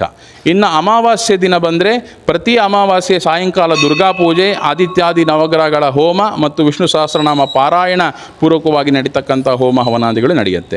ಇದಲ್ಲದೆ ಮಂಗಳವಾರ ಮಧ್ಯಾಹ್ನ ರಾಹುಕಾಲದಲ್ಲಿ ನಡೀತಕ್ಕಂಥ ಪೂಜೆ ಅತ್ಯಂತ ವಿಶೇಷ ಮತ್ತು ಅತ್ಯಂತ ಶುಭ ಫಲನ ಕೊಡ್ತಕ್ಕಂಥ ವಿಶೇಷ ನಮ್ಮ ದೇವಸ್ಥಾನದಲ್ಲಿ ನಡೆಯುತ್ತೆ. ಯಾಕೆ ಅಂದರೆ ಮಂಗಳವಾರ ಮಧ್ಯಾಹ್ನ ರಾಹುಕಾಲದಲ್ಲಿ ಈ ಕುಜ ರಾಹುಗಳ ಸಂಧಿಕಾಲ ಅಂತ ಹೇಳ್ಬೋದು, ಅಥವಾ ಸಮಾಗಮ ಅಂತ ಹೇಳ್ಬೋದು. ಆ ಸಮಯದಲ್ಲಿ ಸೇರೋದ್ರಿಂದ ಅಂಥ ವಿಶಿಷ್ಟವಾಗಿರತಕ್ಕಂಥ ಕುಜಾರಾಹುಗಳ ಸನ್ನಿಧಾನ, ಆ ಸಮಯದಲ್ಲಿ ನರಸಿಂಹದೇವರ ಮುಂದೆ ಕೂತು ಪೂಜೆ ಮಾಡಿ ನಮಸ್ಕಾರ ಮಾಡಿ ನರಸಿಂಹದೇವರಿಗೆ ಜೇನುತುಪ್ಪ ಅಭಿಷೇಕ ಮಾಡ್ತೀವಿ. ಆ ಸಮಯದಲ್ಲಿ ಅಭಿಷೇಕವನ್ನು ಮಾಡಿಸಿ ಹೋಮಕ್ಕೆ ಪಾಲ್ಗೊಂಡು ಆ ರಕ್ಷಾದಿಗಳನ್ನು ಹಚ್ಕೊಂಡಿರೋ ಸಾವಿರಾರು ಜನಕ್ಕೆ ಚೆನ್ನಾಗಾಗಿರೋದು ನಾವು ಕಣ್ಣಾರೆ ನೋಡಿದ್ದೀವಿ. ಹಾಗಾಗಿ ಎಲ್ಲ ಭಗವದ್ಭಕ್ತರು ಆ ಸಮಯದಲ್ಲಿ ಬಂದು ಕೂತು ತಮಗೆ ಏನೇ ಕೆಲಸಗಳಿದ್ದರೂ ಒಂದು ಅರ್ಧ ಗಂಟೆ ಮುಕ್ಕಾಲು ಗಂಟೆ ಒಳಗೆ ನಮ್ಮ ಎಲ್ಲ ಕಾರ್ಯಕ್ರಮಗಳು ಮುಗಿಯುತ್ತೆ. ಆ 1 hour ನೀವು ಟೈಮ್ ತಗೊಂಡು ಬಂದು ಇಲ್ಲಿ ಭಗವದ್ಭಕ್ತರು ಬಂದು ಪಾಲ್ಗೊಂಡು ಪೂಜಾದಿಗಳಲ್ಲಿ ಎಲ್ಲ ಪ್ರಸಾದವನ್ನು ಸ್ವೀಕಾರ ಮಾಡಬೇಕು ಅಂತ ದೇವಸ್ಥಾನದ ವತಿಯಿಂದ ಕೇಳ್ತಾ ಇದ್ದೀವಿ. ಎಲ್ಲ ಸಮಸ್ಯೆಗಳು, ಆದಿತ್ಯಾದಿ ನವಗ್ರಹಗಳ ಸಮಸ್ಯೆ, ಪೀಡ ಕಾಟ, ಈಗ ನಮಗೆ ಶನಿ ಚೇಂಜ್ ಆಗ್ತಿರೋದು ಎಲ್ಲರಿಗೂ ಗೊತ್ತಿದೆ, ಗುರು ಚೇಂಜ್ ಆಗಿರೋದು ಎಲ್ಲರಿಗೂ ಗೊತ್ತಿದೆ. ಹೀಗೆ ಎಲ್ಲ ಮನೆಗಳಲ್ಲಿ ತಾವು ಏ ಗ್ರಹ ಶುಭಸ್ಥಾನೇಶು ಸ್ಥಿತಃ ಅಂತ ನಾವೇನು ಸಂಕಲ್ಪ ಮಾಡ್ತೀವೋ, ಯಾವ ಸ್ಥಿತಿಯಲ್ಲಿ ಯಾವ ಗ್ರಹಗಳು ನಮ್ಮ ಕುಂಡಲಿಯಲ್ಲಿ ಇರ್ತಾರೋ ಆ ಎಲ್ಲ ಗ್ರಹಗಳಿಗೂ ಎಲ್ಲ ಗ್ರಹಗಳಿಗೂ ಅಧಿಪತಿ ಆಗಿರತಕ್ಕಂಥದ್ದು ನರಸಿಂಹದೇವರು. ದುರ್ಗಾಂತ್ಯಾಮಿ ಲಕ್ಷ್ಮೀ ನರಸಿಂಹ ಅಂತ ಹೇಳ್ತಾರೆ. 27 ನಕ್ಷತ್ರಗಳಿಗೆ ಶುಂಶುಮಾರಾತ್ಮಕ ಲಕ್ಷ್ಮೀ ನರಸಿಂಹದೇವರು ಅಂತ ಹೇಳ್ತಾರೆ. ಹಾಗಾಗಿ ಅಂಥ ನರಸಿಂಹದೇವರನ್ನು ಯಾರು ಪ್ರಾರ್ಥನೆ ಮಾಡಿ ನಮಸ್ಕಾರಗಳನ್ನು ಮಾಡ್ತಾರೋ ಎಲ್ಲ ಭಗವದ್ಭಕ್ತರಿಗೂ ಸದಾ ಕಾಲದಲ್ಲಿ ಒಳ್ಳೆ ವಿದ್ಯಾ, ಬುದ್ಧಿ, ಆಯಸ್ಸು, ಆರೋಗ್ಯ, ಧನ, ಧಾನ್ಯ, ಸಂಪತ್ತು, ಶಕ್ತಿ, ಧೈರ್ಯ ಎಲ್ಲವನ್ನು ಕೊಟ್ಟು ಸದಾಕಾಲ ನರಸಿಂಹದೇವರು ಕಾಪಾಡಲಿ. ಪ್ರತಿಯೊಬ್ಬರು ಕೂಡ ವರ್ಷಕ್ಕೆ 1 ಬಾರಿ, ನಾವು ವಾರಕ್ಕೆ 1 ಬಾರಿ ಅಂತ ಹೇಳ್ತಾ ಇದ್ದಾರೆ ನಮ್ಮ ತಾತ ಅವರೆಲ್ಲ. ಇವತ್ತು ಯಾಕೆಂದರೆ ತುಂಬ ದೂರದಿಂದ ಎಲ್ಲರೂ ಬರ್ತಿರೋದ್ರಿಂದ ಕನಿಷ್ಠ ಪಕ್ಷ ಮಾಸೇನ ವಾರೇನ ಪಕ್ಷೇಣ ವರ್ಷೇಣ ಆದರೂ ಹೇಳ್ತಾ ಇದ್ದೀವಿ. 1 ಮಾಸದಲ್ಲಾದರೂ ಬನ್ನಿ, ವಾರದಲ್ಲಾದರೂ ಒಂದು ಸರಿನಾದರೂ ಬನ್ನಿ, 15 ದಿನಕ್ಕೆ ಒಂದು ಸರಿನಾದರೂ ಬನ್ನಿ, ಅಥವಾ ವಾರ್ಷಿಕವಾಗಿ 1 ಸರಿನಾದರೂ ಬಂದು ಆ ನರಸಿಂಹ ಜಯಂತಿ ಸಮಯದಲ್ಲಿ ಕಂಬದಲ್ಲಿ ನಿಂತು ಪ್ರಾರ್ಥನೆ ಮಾಡೋದ್ರಿಂದ ಸಾಕಷ್ಟು ಶುದ್ಧೀಕರಣ ಪ್ರಕ್ರಿಯೆ ನಮ್ಮ ದೇಹದಲ್ಲಿ ತಾನೇ ಆಗತ್ತೆ. ಈ ಒಂದು ಸಲ 2 ಸಲ ಬರೋದಕ್ಕಿಂತ ನೀವೊಂದು 4-5 ಸಲ ಬಂದು ನಿಂತಾಗ, ಸ್ತಂಭದಲ್ಲಿ ನಿಂತು ಪ್ರಾರ್ಥನೆ ಮಾಡಿ ನಮಸ್ಕಾರ ಮಾಡಿದಾಗ ನೀವು ತಗೊಳ್ಳೋ ನಿರ್ಧಾರಗಳ ಮೇಲಿರೋ ಬದಲಾವಣೆ, ನಿಮಗೆ ಆರೋಗ್ಯ ಸಮಸ್ಯೆಗಳಲ್ಲಿ ಇರತಕ್ಕಂಥ ಪರಿಹಾರ, ಇದೆಲ್ಲವೂ ಆಗೋದು ವಿಶೇಷ. ಎಲ್ಲ ಭಗವದ್ಭಕ್ತರು ಬಂದು ದೇವಸ್ಥಾನದಲ್ಲಿ ಪಾಲ್ಗೊಳ್ಳಬೇಕು, ದೇವಸ್ಥಾನ ನಡೆತಕ್ಕಂಥ ಪೂಜಾದಿಗಳಿಗೆ ಪಾಲ್ಗೊಳ್ಳಬೇಕು, ಸ್ತಂಭದಲ್ಲಿ ನಿಂತು ಪ್ರಾರ್ಥನೆ ಮಾಡಿ ನಮಸ್ಕಾರ ಮಾಡಬೇಕು ಅಂತ ನಮ್ಮ ಕುಟುಂಬದ ವತಿಯಿಂದ, ನಮ್ಮ ಪರಂಪರೆ ವತಿಯಿಂದ, ಮತ್ತು ನಾವು ಎಲ್ಲ ಭಕ್ತರ ಅನುಗ್ರಹಕ್ಕೋಸ್ಕರವಾಗಿ ಮಾಡ್ತಕ್ಕಂಥ ಎಲ್ಲ ಪೂಜಾದಿಗಳಿಗೆ ಬರಬೇಕು ಅಂತ ಕೇಳ್ತೀವಿ. ಕೃಷ್ಣ ನರಸಿಂಹೋ ಅಖಿಲಜ್ಞಾನಮ ತದ್ವಾಂತ ದಿವಾಕರ ಜಗತ್ಯಮಿತ ಸುಜ್ಞಾನ ಸುಖಶಕ್ತಿ ಪಯೋನಿಧಿ. ಒಳಗಡೆ ಕಾಣೋದು ಅಭಯ ಲಕ್ಷ್ಮೀ ನರಸಿಂಹದೇವರು, ಬಲಗಡೆ ಕಾಣೋದು ಅಭಯ ಲಕ್ಷ್ಮೀ ನರಸಿಂಹದೇವರು. ಸರ್ವಾಲಂಕಾರ ಭೂಷಿತ ನಮ್ಮ ಪ್ರಹ್ಲಾದರಾಜರಿಗೆ ಲಕ್ಷ್ಮೀ ಸಮೇತವಾಗಿ ಆಶೀರ್ವಾದವನ್ನು ಕೊಡ್ತಕ್ಕಂಥ ಮತ್ತು ಮೋಕ್ಷವನ್ನು ಕೊಡ್ತಕ್ಕಂಥ ನರಸಿಂಹದೇವರು ಅಂತ ಹೇಳ್ಬೋದು. 64ನೇ ರೂಪವಾಗಿರ್ತಕ್ಕಂಥ ಲಕ್ಷ್ಮೀ ನರಸಿಂಹದೇವರ ಸನ್ನಿಧಾನ ಏಕಶಿಲಾ ಸಾಲಿಗ್ರಾಮಮೂರ್ತಿ ಒಳಗಡೆ ಇರೋದು. ಇನ್ನು ಎಡಗಡೆ ಕಾಣೋದು ಪಟ್ಟಾಭಿರಾಮದೇವರು, ರಾಮ ಲಕ್ಷ್ಮಣ ಸೀತಾ ಹನುಮಂತ ಭರತ ಶತ್ರುಘ್ನ ಎಲ್ಲರೂ ಒಂದೇ ಶಿಲೆಯಲ್ಲಿರೋದು ಇಲ್ಲಿ ವಿಶೇಷ. ಇದಲ್ಲದೆ ಅಲ್ಲಿ 108 ಸಾಲಿಗ್ರಾಮಗಳ ಸನ್ನಿಧಾನ ನೋಡ್ಬೋದು. ಅದಲ್ಲದೆ ಪ್ರತಿನಿತ್ಯ 108 ಪ್ರತಿಮಾರ್ಚನೆ, ಸಾಲಿಗ್ರಾಮಾರ್ಚನೆ ಪ್ರತಿದಿನ ದೇವಸ್ಥಾನದಲ್ಲಿ ನಡೀತಕ್ಕಂಥದ್ದು ಇಲ್ಲಿ ವಿಶೇಷ. ಇನ್ನೊಂದು ವಿಶೇಷ ಇಲ್ಲಿದೆ. ಏನಂದರೆ, ಸಾಧಾರಣವಾಗಿ ನಮಗೆ ಗೊತ್ತಿರೋ ಹಾಗೆ ಒಂದು ಗರ್ಭಗುಡಿಯಲ್ಲಿ ಒಂದು ದೇವರನ್ನು ನೋಡಿ ನಮಗೆ ಅಭ್ಯಾಸ ಇದೆ. ಆದರೆ ಇಲ್ಲಿ ಜೋಡಿ, ಅದು ಎಂಥ ಜೋಡಿ ಅಂದರೆ ವಿರುದ್ಧ ಜೋಡಿ. ಒಂದು ನರಸಿಂಹದೇವರು ಅತ್ಯಂತ ಉಗ್ರ ರೂಪವಾಗಿ ಪ್ರಕಟಗೊಂಡಿದ್ದು ಎಲ್ಲರಿಗೂ ಸಾಧಾರಣವಾಗಿ ಗೊತ್ತಿದೆ, ಪೂಜಾದಿಗಳು ಅಷ್ಟೇ ಉಗ್ರವಾಗಿರುತ್ತೆ. ಆದರೆ ರಾಮದೇವರು ಅತ್ಯಂತ ಶಾಂತ ಸ್ವರೂಪಿ ಅಂತ ಎಲ್ಲರಿಗೂ ಗೊತ್ತಿದೆ. ಹಾಗೆ ನರಸಿಂಹದೇವರು ಉಗ್ರ ರೂಪ, ರಾಮದೇವರು ಶಾಂತ ರೂಪ. ಈ ಎರಡೂ ಶಾಂತ ಮತ್ತು ಉಗ್ರ ರೂಪ, ವಿರುದ್ಧ ರೂಪಗಳ ದಶಾವತಾರದ್ದೇ 2 ವಿರುದ್ಧ ರೂಪಗಳ ಚಿಂತನೆ ಬರಬೇಕು ಅನ್ನೋ ಕಾರಣಕ್ಕೆ ನರಸಿಂಹದೇವರು ಮತ್ತು ರಾಮದೇವರು ಒಂದೇ ಪಟ್ಟದಲ್ಲಿ ಪೂಜೆ ಆಗೋದು ನಮ್ಮಲ್ಲಿ ವಿಶೇಷ. ನಮ್ಮ ತಾತ ಅವರ ಕಾಲದಿಂದನೂ ಈ ಪೂಜಾದಿಗಳೆಲ್ಲ ನಡೀತಾ ಬಂದಿದೆ. ಇದು ಇವತ್ತಿನ ವಿಡಿಯೋದಲ್ಲಿ ಹೇಳ್ತಾ ಇರೋ ವಿಚಾರ ಅಲ್ಲ, ಪರಂಪರೆಯಿಂದ ಬಂದಿರೋದು, ಪರಂಪರೆಯಿಂದ ಉಳಿಸ್ಕೊಂಡು ಬಂದಿರತಕ್ಕಂಥ ದೇವಾಲಯಗಳಲ್ಲಿ ನಮ್ಮ ದೇವಸ್ಥಾನವು ತುಂಬ ಪ್ರಾಚೀನ. ಮತ್ತು ರಾಮದೇವರು ಅಷ್ಟೇ ಅತ್ಯಂತ ಪ್ರಾಚೀನ. ನಮಗೆ ಸಾಧಾರಣವಾಗಿ ಇವತ್ತು ಬೇಜಾರಾಗತ್ತೆ, ಆದರೆ ನಾವು ಸಮಸ್ಯೆಗಳು ನೋಡ್ತೀವಿ. ಕುಟುಂಬದಲ್ಲಿ ಕಲಹಗಳು, ಅಣ್ಣ ತಮ್ಮಂದರಲ್ಲಿ ಕಲಹಗಳು, ಇದೆಲ್ಲ ನೋಡ್ತೀವಲ್ಲ ಸಾಧಾರಣವಾಗಿ. ಆದರೆ ಇಲ್ಲಿ ನೋಡಿ, ನಮ್ಮ ಪಟ್ಟಾಭಿರಾಮ ದೇವರ ಸನ್ನಿಧಾನ. ಯಾಕೆ? ನಮ್ಮ ಪ್ರಾಚೀನ ಸನಾತನ ಧರ್ಮ ಏನು ಹೇಳುತ್ತೆ? ಒಗ್ಗಟ್ಟಾಗಿರಬೇಕು, ಒಟ್ಟುಗೂಡಬೇಕು. 4 ಜನ ಅಣ್ಣ ತಮ್ಮಂದ್ರೆಲ್ಲ ಒಟ್ಟಿಗೆ ಇದ್ದಾರೆ. ರಾಮದೇವರು, ಲಕ್ಷ್ಮಣ, ಭರತ, ಶತ್ರುಘ್ನ, ಅದ್ರ ಜೊತೆಗೆ ಪ್ರಾಣದೇವರು ಇದ್ದಾರೆ, ಸೀತಾದೇವಿ ಇದ್ದಾರೆ. ಹಾಗಾಗಿ ಎಲ್ಲ ಕುಟುಂಬದವರು ಸಕುಟುಂಬ ಸಮೇತರಾಗಿ ಬಂದು ನರಸಿಂಹದೇವರು, ರಾಮದೇವರ ದರ್ಶನವನ್ನು ಮಾಡಿ ನಿಮ್ಮ ಕುಟುಂಬಗಳು ಚೆನ್ನಾಗಿರಬೇಕು ಅನ್ನೋ ಕಾರಣಕ್ಕೋಸ್ಕರ ಸೇವಾದಿಗಳನ್ನು ಮಾಡಿಸೋದು ಇಲ್ಲಿ ವಿಶೇಷ. ಮುಂದೆ ಶ್ರೀನಿವಾಸ ದೇವರು ಸುತ್ತ ದಶಾವತಾರ. ವಕ್ಷಸ್ಥಳದಲ್ಲಿ ಶ್ರೀದೇವಿ, ಭೂದೇವಿ ಸಾಧಾರಣವಾಗಿ ಎಲ್ಲ ಶ್ರೀನಿವಾಸ ದೇವರಲ್ಲಿ ನಾವು ನೋಡ್ತೀವಿ. ಆದರೆ ಇಲ್ಲಿ ಕಮಲದಲ್ಲಿ ಮಹಾಲಕ್ಷ್ಮಿ ಸನ್ನಿಧಾನ ಇರೋದು ತುಂಬ ವಿಶೇಷ. ಹಾಗಾಗಿ ಶ್ರೀನಿವಾಸ ದೇವರು ಭೂವೈಕುಂಠ ಕ್ಷೇತ್ರ, ತಿರುಪತಿ, ತಿರುಮಲಕ್ಕೆ ಎಲ್ಲರೂ ಹೋಗೋದಕ್ಕಾಗೋದಿಲ್ಲ ಅನ್ನೋ ಕಾರಣಕ್ಕೋಸ್ಕರನೇ ಪ್ರತಿಯೊಬ್ಬರು ಅವರವರ ವಾಸಸ್ಥಾನದಲ್ಲಿ ಅಥವಾ ಅವರವ್ರ ಏರಿಯಾ ಊರುಗಳಲ್ಲಿ ಶ್ರೀನಿವಾಸ ದೇವರ ದೇವಸ್ಥಾನಗಳನ್ನು ಹೇಗೆ ಮಾಡಿದಾರೋ ನಾವು ಅದೇ ರೀತಿ ಎಲ್ಲ ಭಗವದ್ಭಕ್ತರಿಗೂ ಶ್ರೀನಿವಾಸ ದೇವರ ಅನುಗ್ರಹ ಆಗಲಿ ಅನ್ನೋ ಕಾರಣಕ್ಕೋಸ್ಕರ ಮಾಡಿದ್ದೀವಿ. ಇನ್ನು ಈ ಕಡೆ ಕಾಣೋದು ರಾಘವೇಂದ್ರ ಸ್ವಾಮಿಗಳು. ಎಲ್ಲರಿಗೂ ಗೊತ್ತಿರೋ ಹಾಗೆ ಪೂಜ್ಯಾಯ ರಾಘವೇಂದ್ರಾಯ ಸತ್ಯ ಧರ್ಮ ರಥಾಯ ಚ ಭಜತಾಂ ಕಲ್ಪವೃಕ್ಷಾಯ ನಮತಾಂ ಕಾಮಧೇನುವೆ ಅಂತ ಈ ಸ್ತೋತ್ರ ಎಲ್ಲರಿಗೂ ಗೊತ್ತಿದೆ. ಪ್ರತಿಯೊಬ್ಬರು ಪಾರಾಯಣ ಮಾಡಿರಿ. ನಮ್ಮ ರಾಘವೇಂದ್ರ ಸ್ವಾಮಿಗಳಲ್ಲಿ ಪ್ರತಿಷ್ಠಾಪನೆ ಮಾಡುವಾಗ ಒಂದು ವಿಶೇಷ ಏನಂದರೆ 3 ಕೋಟಿ ಜಪವನ್ನು ಮಾಡಿದ ನಂತರ ಪ್ರತಿಷ್ಠಾಪನೆ ಮಾಡಬೇಕು ಅನ್ನೋ ಒಂದು ಸಂಕಲ್ಪ ಇತ್ತು. ಮತ್ತು 3 ಕೋಟಿ ಜಪವನ್ನು ಜನಗಳ ಕೈಲಿ ಮಾಡಿಸಬೇಕು ಅನ್ನೋ ಸಂಕಲ್ಪವೂ ಇದೆ. ಅದು ಈಡೇರ್ತಾ ಇದೆ ಒಂದೊಂದಾಗಿ. 1960ರಿಂದ ಸಾಧಾರಣ ನಮಗೆ 62 ವರ್ಷಗಳ ಕಾಲ 3 ಕೋಟಿ ಜಪಾದಿಗಳನ್ನು ಮಾಡಿ ನಂತರ ಪ್ರತಿಷ್ಠಾಪನೆ ಮಾಡಿರ್ತಕ್ಕಂಥ ನಮ್ಮ ರಾಘವೇಂದ್ರ ಸ್ವಾಮಿಗಳು ಬಂದಂಥ ಎಲ್ಲ ಭಕ್ತರಿಗೂ ನರಸಿಂಹದೇವರ ಮುಖಾಂತರವಾಗಿ, ಪ್ರಹ್ಲಾದರಾಜರ ಮುಖಾಂತರವಾಗಿ ರಾಘವೇಂದ್ರ ಸ್ವಾಮಿಗಳ ಅನುಗ್ರಹ ಆಗಬೇಕು ಅನ್ನೋ ಒಂದು ವಿಶಿಷ್ಟ ಸಂಕಲ್ಪ ಸನ್ನಿಧಾನ. ನೀವು ಇಲ್ಲಿ ಗಮನ ಮಾಡಿದ್ರೆ, ಒಂದು ಪ್ರದಕ್ಷಿಣೆ ಮಾಡಿ ನಮಸ್ಕಾರ ಮಾಡಿದ್ರೆ 108 ಸಾಲಿಗ್ರಾಮಗಳು ಸಿಗುತ್ತೆ, 108 ಪ್ರತಿಮೆಗಳು ಸಿಗುತ್ತೆ, 108 ಸುದರ್ಶನಗಳು ಸಿಗುತ್ತೆ. ಶ್ರೀನಿವಾಸ ದೇವರು, ನರಸಿಂಹದೇವರು, ಪಟ್ಟಾಭಿರಾಮ ದೇವರು, ರಾಯರು ಎಲ್ಲ ಸಿಕ್ಕಿದ್ರು. ನಮ್ಮ ಒಬ್ಬ ಮನುಷ್ಯನಿಗೆ ಏನು ಬೇಕು? ವಿದ್ಯೆ ಬೇಕು, ಹೇಗಿರಿ ದೇವರ ಸನ್ನಿಧಾನ. ಆರೋಗ್ಯ ಬೇಕು, ಧನ್ವಂತರಿ ಸನ್ನಿಧಾನ. ವೈರಾಗ್ಯ ಬೇಕು, ರಾಘವೇಂದ್ರ ಸ್ವಾಮಿಗಳ ಸನ್ನಿಧಾನ. ಕುಟುಂಬ ಚೆನ್ನಾಗಿರಬೇಕು, ರಾಮದೇವರ ಸನ್ನಿಧಾನ. ನಮಗೆ ಕಲ್ಯಾಣಗಳಾಗಬೇಕು, ಒಳ್ಳೆ ಕೆಲಸಗಳಾಗಬೇಕು, ಮಂಗಳ ಕಾರ್ಯಗಳಾಗಬೇಕು, ಅಭಯಲಕ್ಷ್ಮೀ ನರಸಿಂಹದೇವರ ಸನ್ನಿಧಾನ. ಇನ್ನು ಶ್ರೀನಿವಾಸ ದೇವರು ಎಲ್ಲರಿಗೂ ಗೊತ್ತು, ಧನಾಧಿಪತಿ. ಎಲ್ಲ ದುಷ್ಟ ಸಮಸ್ಯೆಗಳಿಗೆ, ದೃಷ್ಟಿ ಸಮಸ್ಯೆಗಳಿಗೆ, ಆಮೇಲೆ ಆರೋಗ್ಯದ ಸಮಸ್ಯೆಗಳಿಗೆ ಸ್ತಂಭ ಲಕ್ಷ್ಮೀ ನರಸಿಂಹದೇವರು, ಹಣಕಾಸಿನ ಸಮಸ್ಯೆಗೆ ಕುಬೇರ ಲಕ್ಷ್ಮೀ ನರಸಿಂಹದೇವರ ಸನ್ನಿಧಾನ, ಮನಸ್ಸು ಚೆನ್ನಾಗಿರಬೇಕು, ರುದ್ರದೇವರ ಸನ್ನಿಧಾನ, ನಮಗೆ ಶಕ್ತಿ ಬೇಕು, ಪ್ರಾಣದೇವರ ಸನ್ನಿಧಾನ, ಎಲ್ಲ ಸಿಗುತ್ತೆ. ಒಂದು ಪ್ರದಕ್ಷಿಣೆ ಮಾಡಿ ನಮಸ್ಕಾರ ಮಾಡಿದರೆ ಎಲ್ಲ ದೇವಾನುದೇವತೆಗಳ ಸನ್ನಿಧಾನ ಒಂದೇ ಕಡೆ ಸಿಗಬೇಕು ಮತ್ತು ಆ ಫಲಗಳೆಲ್ಲ ಭಕ್ತರಿಗೆ ಸಿಗಬೇಕು ಅನ್ನೋ ಕಾರಣಕ್ಕೆ ಈ ರೀತಿ ನಮ್ಮ ದೇವಾಲಯ ನಿರ್ಮಾಣ ಆಗಿದೆ. ಎಲ್ಲ ಭಗವದ್ಭಕ್ತರು ಯಾರೆಲ್ಲ ಬಂದಿದ್ದಾರೋ ದೇವಸ್ಥಾನಕ್ಕೆ, ಇನ್ನು ಯಾರು ಮುಂದೆ ಬರೋರಿದ್ದೀರೋ, ಯಾರು ನೋಡಿಲ್ವೋ, ಪ್ರತಿಯೊಬ್ಬರು ಬಂದು ದೇವಾಲಯದಲ್ಲಿ ಪ್ರದಕ್ಷಿಣೆ, ನಮಸ್ಕಾರ, ಸೇವಾದಿಗಳನ್ನು ಮಾಡಿ ಭಗವಂತನ ಕೃಪೆಗೆ ಪಾತ್ರರಾಗಿರಿ ಅಂತ ಕೇಳ್ತೀನಿ. ನನ್ನ ಹೆಸರು ಶಿಲ್ಪಾ ಅಂತ. ಇಲ್ಲೇ ಬೆಂಗಳೂರಲ್ಲೇ ಇರೋದು ನಾನು. ತುಂಬ ವರ್ಷದಿಂದ ಬರ್ತಿದ್ದೀನಿ ದೇವಸ್ಥಾನಕ್ಕೆ. ಆಲ್ಮೋಸ್ಟ್ ಸಣ್ಣ ವಯಸ್ಸಲ್ಲಿ ನಮ್ಮ ತಾಯಿ ಕರ್ಕೊಂಡು ಬರೋರು. ಈಗ ತುಂಬ ವರ್ಷದಿಂದ ಬರ್ತಿದ್ದೀನಿ. ಸೊ ನಮ್ಮ ದೇವಸ್ಥಾನದ ಬಗ್ಗೆ ಹೇಳಬೇಕಂದ್ರೆ ತುಂಬ ವಿಶೇಷ ಅಂದರೆ ಈ ಸ್ತಂಭನೇ. ಸೊ ಈ ಸ್ತಂಭದ ಹತ್ರ ನಿಂತು ಏನೇ ಪ್ರಾರ್ಥನೆ ಮಾಡಿದ್ರೂ ಕೂಡ ಖಂಡಿತವಾಗಿ ನೆರವೇರುತ್ತೆ. ಹೇಗೆ ಅಂದರೆ ನನಗಾಗಿದ್ದು ಸ್ವಂತ ಅನುಭವ ಏನಂದರೆ, ಅಲ್ಲಿ ನಿಂತ್ಕೊಂಡು ಕಣ್ಣು ಮುಚ್ಕೊಂಡು ನಿಂತ್ಕೊಂಡಾಗ ನರಸಿಂಹಸ್ವಾಮಿ ಸ್ವರೂಪನೇ ನನಗೆ ಕಂಡಿದೆ. ಸೊ ಅದು ತುಂಬ, ಯಾಕೆ ನಮಗೆ ಮೈ ಜುಮ್ ಅನಿಸುತ್ತೆ. ನಾವೇನು ಕೇಳ್ಕೊತೀವಿ, ಏನು ಅಂದ್ಕೊತೀವಿ, ಖಂಡಿತವಾಗ್ಲೂ ಆಗಿದೆ. ತುಂಬ ಕೆಲಸಗಳೆಲ್ಲ ತುಂಬ ವರ್ಷದಿಂದ ನಿಂತಿರೋ ಕೆಲಸಗಳು ಕೂಡ ತುಂಬ ಸಲೀಸಾಗೆ ಒಳ್ಳೆ ರೀತಿಲಿ ಬಗೆಹರಿತಿದೆ. ಸೊ ನರಸಿಂಹಸ್ವಾಮಿ ನಂಬಿದವ್ರಿಗೆ ಖಂಡಿತ ಯಾವತ್ತೂ ಕೈ ಬಿಡಲ್ಲ ಅನ್ನೋಕ್ಕೆ ಈ ಒಂದು ದೇವಸ್ಥಾನನೇ ಸಾಕ್ಷಿ. ನನ್ನ ಹೆಸರು ರತ್ನ ಅಂತ. ನಾವು ಹನುಮನ್ ನಗರದಿಂದ ತುಂಬ ದಿವಸದಿಂದ ಬರ್ತಾಯಿದ್ದೀವಿ. ಇನ್ನು ಒಳ್ಳೆಯದಾಗುತ್ತೆ. ತುಂಬ ದಿವಸದಿಂದ. ಇವತ್ತು ವಿಶೇಷ ಅಂದರೆ ಅಮಾವಾಸ್ಯೆ ಇದೆ, ಮಂಗಳವಾರ ಇದೆ ಅನ್ನೋದ್ರಿಂದ ಇವತ್ತು ಬಂದಿದ್ದೀವಿ. ಹಾಂ, ಒಳ್ಳೆಯದಾಗಿದೆ ಸರ್. ಇನ್ನೆಲ್ಲ ಕೆಲಸ ಆಗಿದೆ ಅಂತ ಕೇಳ್ತಾರೆ. ಅಂದರೆ ರೀಸೆಂಟಾಗಿ ಬರ್ತಾಯಿದ್ದೀವಿ ನಾವು. ಇವಾಗ ನರಸಿಂಹ ಜಯಂತಿ ಇದೆಯಲ್ಲ, ಅವಾಗಿಂದನೇ ಬರ್ತಾಯಿದ್ದೀವಿ. ಬಟ್ ಇಲ್ಲಿ ಇದೇನದೇ ಗೊತ್ತಿರಲಿಲ್ಲ. ಸುಮಾರು ನ್ಯೂಸಿಂದನೇ ನಾವು ನೋಡಿ ಬಂದಿದ್ದು. ನಿಮಗೇನೆಲ್ಲ ಒಳ್ಳೆಯದಾಗಿದೆ? ತುಂಬ ಖುಷಿಯಾಗಿದೆ. ತುಂಬ ಏನೋ ನಮಗೆ ಮನಸ್ಸಿಗೆ ನೆಮ್ಮದಿ ಇದೆ. ತುಂಬ ನಾವು ಅಂದ್ಕೊಂಡಿದ್ದೆವು ಆಗ್ತಾಯಿದೆ. ಇನ್ನು ಆ ಥರ ಏನೋ ಆದರೆ ಬರೋಣ. ನಾನು ನಾಗಸಂದ್ರ ಸರ್ಕಲಿಂದ, ಮೊದಲು ತ್ಯಾಗರಾಜ ನಗರದಲ್ಲಿದ್ದೆ, ಈಗ ನಾಗಸಂದ್ರದಲ್ಲಿದ್ದೀವಿ. ನಾನು ಆಗಲೇ 12 ಇಯರ್ಸಿಂದ ಬರ್ತಾಯಿದ್ದೀನಿ. ನಂಗೆ ನರಸಿಂಹದೇವರಿಂದ ತುಂಬ ಒಳ್ಳೆಯದಾಗಿದೆ. ನನಗೆ ನಡೆಯೋಕ್ಕೆ ಶಕ್ತಿ ಇರಲಿಲ್ಲ. ಸ್ವಾಮಿ ದಯೆಯಿಂದ ನಡೆಯೋಕ್ಕೆ ಶಕ್ತಿ ಬಂತು. ಬೇರೆ ಬೇರೆ ಕಾರಣಗಳಿಂದ ಏನೋ ಸ್ವಲ್ಪ ತೊಂದರೆ ಆಗಿತ್ತು, ಎಲ್ಲ ಚೆನ್ನಾಗಾಗಿದೆ. ಬರೋರು ದೇವ್ರನ್ನ ನಂಬಿ ಬರ್ಬೋದು. ದೇವ್ರ ಮೇಲೆ ನಂಬಿಕೆ ಇಟ್ಟು ಬಂದರೆ ಎಲ್ಲ ಒಳ್ಳೇದು ಮಾಡ್ತಾನೆ ಸ್ವಾಮಿ. ಎಲ್ಲರಿಗೂ ಒಳ್ಳೆಯದಾಗಿದೆ. ವಜ್ರಕ್ಷೇತ್ರ ಅನ್ನೋದು ಭಾರಿ ತುಂಬ ಏನಂದರೆ ನಂಬಿಕೆಯಾದ ಕ್ಷೇತ್ರ. ನಂಬಿಕೆ, ಜನ ನಂಬಿದ್ರೆ ನರಸಿಂಹದೇವರು ಖಂಡಿತ ಎಲ್ಲರನ್ನೂ ಕಾಪಾಡ್ತಾನೆ. ಒಳ್ಳೆಯದಾಗಿದೆ, ನಮಗೂ ಒಳ್ಳೆಯದಾಗಿದೆ.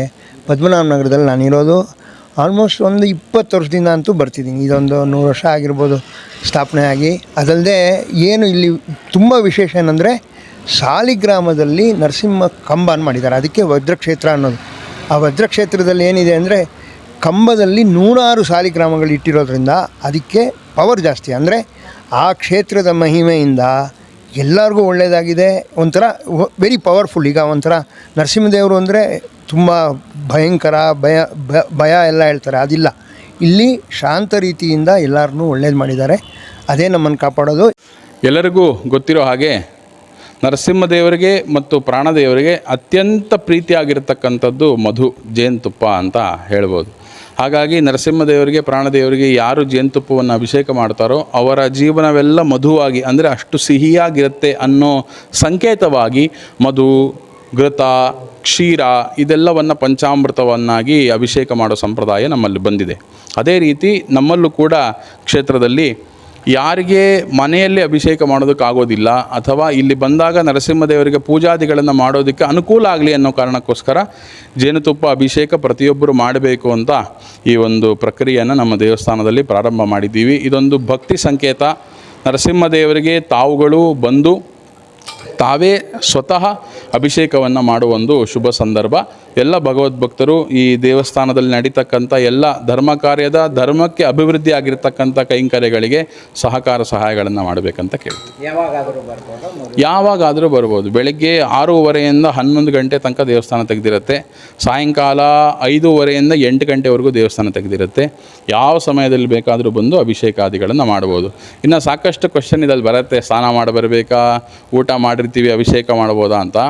ಆದರೆ ಒಂದು ವಿಚಾರ ನಾನು ಇಲ್ಲಿ ಸ್ಪಷ್ಟನೆ ಕೊಡೋದಕ್ಕೆ ಇಷ್ಟಪಡ್ತೀನಿ. ಮನಸ್ಸು ನಮಗೆ ಶುದ್ಧವಾಗಿ ಯಾವಾಗಿರುತ್ತೋ ಅವಾಗೆಲ್ಲ ನರಸಿಂಹದೇವರನ್ನು ಪ್ರಾರ್ಥನೆ ಮಾಡಬೇಕು. ನಮಗೆ ಅದಕ್ಕೋಸ್ಕರ ಗಂಗಾ ಗಂಗೀತಿ ಯೇ ಬ್ರೂಯಾತ್ ಯೋಜನಾನಾಂ ಶತೈರಪಿ ಮುಚ್ಚತೆ ಸರ್ವ ಪಾಪೇಭ್ಯೋ ವಿಷ್ಣು ಲೋಕಂ ಸ ಗಚ್ಚತಿ ಅಂತ ಹೇಳ್ತಾರೆ. ಅದೇ ರೀತಿ ಗಂಗಾ ಅಂತ ಒಂದು ಸರಿ ಹೇಳಿಬಿಟ್ರೆ ನಾವು ಶುದ್ಧಿ ಆಗಿಬಿಡ್ತೀವಂತೆ. ಗಂಗಾ ಗಂಗೇತಿ ಯೇ ಬ್ರೂಯಾತ್ ಯೋಜನಾನಾಂ ಶತೈರಪಿ ಅಂತ. ಹಾಗಾಗಿ ನಮ್ಮ ಮನಸ್ಸು ಯಾವಾಗೆಲ್ಲ ಶುದ್ಧಿಯಾಗಿರುತ್ತೋ ಆ ಶುದ್ಧಿ, ನಮ್ಮ ಮನಸ್ಸು ಶುದ್ಧಿಯಾಗಿದ್ದಾಗ ನಮ್ಮ ಆತ್ಮ ಶುದ್ಧಿ ಆಗುತ್ತೆ. ನಮ್ಮ ಆತ್ಮ ಶುದ್ಧಿ ಆದಾಗ ನಮ್ಮ ದೇಹ ಶುದ್ಧಿ ಆಗುತ್ತೆ. ನಮ್ಮ ದೇಹ ಶುದ್ಧಿಯಾಗ ನಮ್ಮ ಸುತ್ತಮುತ್ತ ಇರೋ ವಾತಾವರಣ ಕೂಡ ಶುದ್ಧಿ ಆಗುತ್ತೆ. ಹಾಗಾಗಿ ನಮ್ಮ ಮನಸ್ಸು ಶುದ್ಧವಾಗಿದ್ದಾಗ ಬಂದು ಅಭಿಷೇಕವನ್ನು ಮಾಡ್ಬೋದು. ನಾನು ಈ ದೇವಸ್ಥಾನಕ್ಕೆ ಕಳೆದ 11 ವರ್ಷದಿಂದ ಬರ್ತಾಯಿದ್ದೀನಿ. ಇದು ಪುಣ್ಯಕ್ಷೇತ್ರ ಅಂತ. ಭಾರತದಲ್ಲೇ ನಿಮಗೆ 3 ಸ್ಥಳದಲ್ಲಿ 3 ಲಕ್ಷ್ಮೀ ನರಸಿಂಹ ಒಂದೇ ಕಡೆ ಇರೋಂಥ ಸಿಕ್ಕೋದು. ಏನಂದರೆ ಒಂದು ಕಂಬ ಲಕ್ಷ್ಮೀ ನರಸಿಂಹ, ಇನ್ನೊಂದು ಅಭಯ ಲಕ್ಷ್ಮೀ ನರಸಿಂಹ ಮತ್ತು ಕುಬೇರ ಲಕ್ಷ್ಮೀ ನರಸಿಂಹ ಅಂತ 3 ಸ್ಥಳಗಳಿದ್ದಾವೆ. ಇಲ್ಲಿ ನೀವು ಅರಳಿ ಮರದಲ್ಲಿ ನೋಡ್ಬೋದು, ಅದು ಒಂದು ಕುಬೇರ ಲಕ್ಷ್ಮೀ ನರಸಿಂಹ ಅನ್ನೋದು ಐಕ್ಯ ಆಗಿಬಿಟ್ಟಿದೆ ಅರಳಿ ಮರದೊಳಗಡೆ. ಮತ್ತು ಅಲ್ಲಿ ಕಂಬ ಲಕ್ಷ್ಮೀ ನರಸಿಂಹ, ನೀವು ಮನಸ್ಸಲ್ಲಿರೋದನ್ನ ನೆನೆಸ್ಕೊಂಡು ಕಂಬಕ್ಕೆ ಒರಗಿ ಪ್ರಾರ್ಥನೆ ಮಾಡಿದ್ರೆ ನಿಮ್ಮ ಇಷ್ಟಾರ್ಥಗಳು ಈಡೇರ್ತವೆ. ಇಲ್ಲಿ ಪದ್ಧತಿ ಏನಂದರೆ 9 ಪ್ರದಕ್ಷಿಣೆ ಮಾಡ್ಬೋದು, 9 ವಾರಗಳು ಬರ್ಬೋದು, ಇಲ್ಲ 9 ದಿನಗಳು ಬಂದು ನಮ್ಮ ಏನು ಇಚ್ಛೆ ಇದೆ ಅದು ದೇವರಿಗೆ ಕೇಳಿಕೊಂಡು ಈಡೇರುತ್ತೆ. ಆಮೇಲೆ ಇಲ್ಲಿ ಪಟ್ಟಾಭಿರಾಮ ಇದೆ ಮತ್ತು ರಾಘವೇಂದ್ರ ಸ್ವಾಮಿ ಮೂರ್ತಿಗಳಿದ್ದಾವೆ. ಪಟ್ಟಾಭಿರಾಮ ಅಂದರೆ ನಿಮಗೆ ರಾಮ ಪಟ್ಟಾಭಿಷೇಕ ಆದಂಥ ಇದು ಮೂರ್ತಿ ಇಲ್ಲಿದೆ. ಭರತ, ಶತ್ರುಘ್ನ, ಲಕ್ಷ್ಮಣ, ರಾಮ, ಸೀತೆ, ಆಂಜನೇಯ ಸಮೇತ ಇರುವಂಥ ಪಟ್ಟಾಭಿರಾಮ ಇದು ನೋಡ್ಬೋದು ನಾವು ಇಲ್ಲಿ. ಇದು ಪುಣ್ಯಕ್ಷೇತ್ರ ಅಂತ. ನಾವು ಬೆಂಗಳೂರು ಚಾಮರಾಜಪೇಟೆಯಿಂದ 9 ವಾರ ಬೆಲ್ಲದ ದೀಪ ಹಚ್ಚಿದ್ರೆ ನಾವು ಬೇಡ್ಕೊಂಡಿದ್ದು ಆಗುತ್ತೆ ಅಂತ ಸ್ವಾಮಿಯವರು ಹೇಳಿದ್ರು. ಅದಕ್ಕೋಸ್ಕರ ಇದು 6ನೇ ವಾರ ನಮ್ಮದು.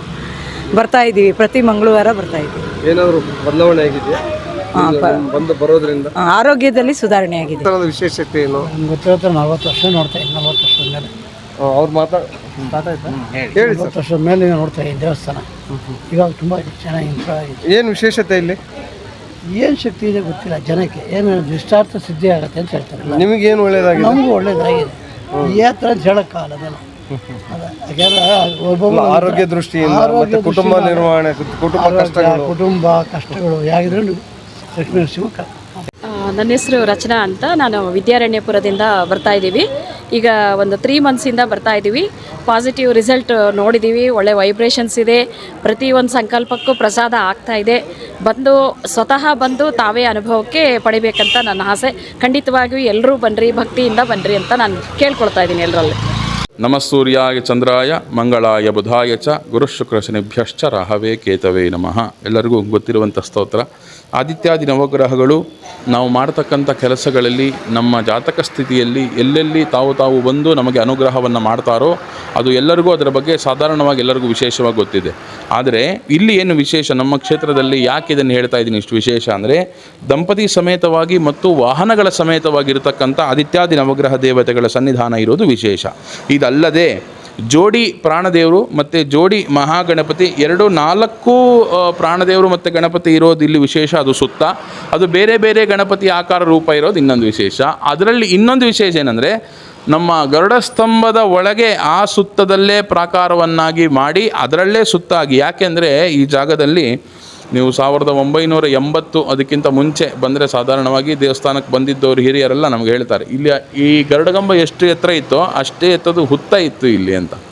ಸೊ ಅದಾದಮೇಲೆ ಅದು ನೆಲಸಮ ಆದಮೇಲೆ ಅದನ್ನು ಹಾಗೆ ಉಳಿಸ್ಕೊಳ್ಬೇಕು ಅನ್ನೋ ಕಾರಣಕ್ಕೋಸ್ಕರವಾಗಿ ಪೂರ್ತಿ ಇದನ್ನು ಗೆಡ್ಡೆಯನ್ನಾಗಿ ಮಾಡಿ ಅದನ್ನೇ ಇದರಲ್ಲಿ ಕಟ್ಟಿ ಅದರ ಮೇಲೆ ನವಗ್ರಹ, ಅದರ ಮೇಲೆ ಗಣಪತಿ ಇತ್ಯಾದಿ ಎಲ್ಲ ದೇವಾನುದೇವತೆಗಳ ಸನ್ನಿಧಾನವನ್ನು ಮಾಡಬೇಕು. ಬಂದಂಥ ಭಕ್ತಾದಿಗಳಿಗೆ ಎಲ್ಲರಿಗೂ ಕೂಡ ಒಳ್ಳೆಯದಾಗಬೇಕು. ಎಲ್ಲ ನವಗ್ರಹ ಪೀಡಾ ದೋಷಗಳು ಪರಿಹಾರ ಆಗಬೇಕು. ಇರ್ತಕ್ಕಂಥ ಎಲ್ಲ ಸಮಸ್ಯೆಗಳ ನಿವಾರಣೆ ಆಗಬೇಕು. ಆದಿತ್ಯಾದಿ ನವಗ್ರಹಗಳು ಎಲ್ಲ ದೇವಾನುದೇವತೆಗಳಿಗೆ ಸುಮಾರು ಲಕ್ಷ್ಮೀ ನರಸಿಂಹದೇವರೇ ಪ್ರಧಾನವಾಗಿರೋದ್ರಿಂದ 27 ನಕ್ಷತ್ರ, 12 ರಾಶಿ, 7 ಗ್ರಹಗಳು ಎಲ್ಲರಿಗೂ ನರಸಿಂಹದೇವರೇ ಪ್ರಧಾನ. ಹಾಗಾಗಿ ಬಂದಂಥ ಎಲ್ಲ ಭಕ್ತರಿಗೂ ನರಸಿಂಹದೇವರ ಮುಖಾಂತರವಾಗಿ ಅನುಗ್ರಹ ಆಗಲಿ ಅಂತ ನಮ್ಮ ದೇವಸ್ಥಾನದ ವತಿಯಿಂದ ಕೇಳ್ತಾ ಇದ್ದೀವಿ. ಇನ್ನು ದೇವಸ್ಥಾನಕ್ಕೆ ಎಂಟರ್ ಆಗಿದ ತಕ್ಷಣ ನಮಗೆ ಮೊದಲು ಕಾಣೋದೇ ಮಹಾಗಣಪತಿ ದೇವರು. ಯಾಕೆ ಮಹಾಗಣಪತಿಯನ್ನು ಇಲ್ಲಿ ಸ್ಥಾಪನೆ ಮಾಡಿದ್ದೀವಿ ಅಂದರೆ, ಎಲ್ಲ ಭಕ್ತರಿಗೂ ಸಮಸ್ಯೆಗಳು ಇರುತ್ತೆ. ಎಲ್ಲ ಭಕ್ತರಿಗಲ್ಲ, ಪ್ರತಿಯೊಬ್ಬರಿಗೂ ಸಮಸ್ಯೆ ಇರುತ್ತೆ. ಆದರೆ ಈ ಹೊಸಲಿನಿಂದ ಒಳಗಡೆ ಬಂದ ಮೇಲೆ ಮೊದಲು ಬರ್ತಾ ಇದ್ದಂಗೆ ಗಣಪತಿ ದರ್ಶನ ಮಾಡಿ ಸಮಸ್ಯೆಗಳೆಲ್ಲ ನಿವಾರಣೆ ಆಗಬೇಕು. ಇಲ್ಲಿ ಬಂದ ಮೇಲೆ ಏನಿದ್ರು ಫಲಪ್ರಾಪ್ತಿ ಆಗಬೇಕು ಅನ್ನೋ ಕಾರಣಕ್ಕೋಸ್ಕರ ಮಹಾಗಣಪತಿ ದರ್ಶನ, ಇದನ್ನು ಪೂಜೆ ಮಾಡೋದು, ಮಹಾಗಣಪತಿಯನ್ನು ಪ್ರಾರ್ಥನೆ ಮಾಡೋದು, ಎಲ್ಲ ಪೂಜಾದಿಗಳನ್ನು ಎಲ್ಲರಿಗೂ ಗೊತ್ತಿರುವ ಹಾಗೆ ಗಣಪತಿ ನಿರ್ವಿಘ್ನೇನ ಪರಿಸಮಾಪ್ತಿ ಅರ್ಥಂ ಅಂತ ನಾವು ಯಾವುದೇ ಪೂಜಾದಿಗಳನ್ನು, ಯಾವುದೇ ಒಂದು ಹೊಸ ನೂತನವಾಗಿರತಕ್ಕಂಥ ಪ್ರಕ್ರಿಯೆಗಳನ್ನು ಕೈಗೊಂಡಾಗ ನಮಗೆ ನಿರ್ವಿಘ್ನವಾಗಿ ಸಂಪೂರ್ಣವಾಗಬೇಕು ಅಂತ ಮಹಾಗಣಪತಿಯಲ್ಲಿ ಪೂಜೆ, ಪ್ರಾರ್ಥನೆ ಇತ್ಯಾದಿಗಳನ್ನು ಮಾಡೋದು ಸಂಪ್ರದಾಯ ಅಲ್ವಾ. ಆದರೆ ಇದು ತುಂಬ ಪ್ರಕೃತಿ ದತ್ತವಾಗಿ ಬಂದಿರತಕ್ಕಂಥ ಉದ್ಭವ ಗಣಪತಿ. ಸಾಧಾರಣವಾಗಿ ನೀವು ಈ ಥರ ಅರಳಿ ಮರದ ಒಳಗೆ ಅದು ಮಧ್ಯಭಾಗದಲ್ಲಿ ಗಣಪತಿಯನ್ನು ನೋಡೋದು ತುಂಬ ವಿರಳ, ನಾವು ಕಂಡಂಗೆ ತುಂಬ ವಿರಳವಾಗಿರೋದು. ನಮ್ಮ ಕ್ಷೇತ್ರದಲ್ಲಿ ಈ ಉದ್ಭವ ಗಣಪತಿ ಸನ್ನಿಧಾನ ಇರೋದು ನಮಗೆ ತುಂಬ ಎಲ್ಲ ಬಂದಂಥ ಭಕ್ತಾದಿಗಳಿಗೆ ಶುಭ ಫಲಗಳನ್ನು ಕೊಡೋದಕ್ಕೋಸ್ಕರವಾಗಿಯೇ ಭಗವಂತ ಪ್ರತ್ಯಕ್ಷ ಆಗಿದ್ದಾನೆ ಅಂತ ನಮ್ಮದೊಂದು ಭಾವನೆ.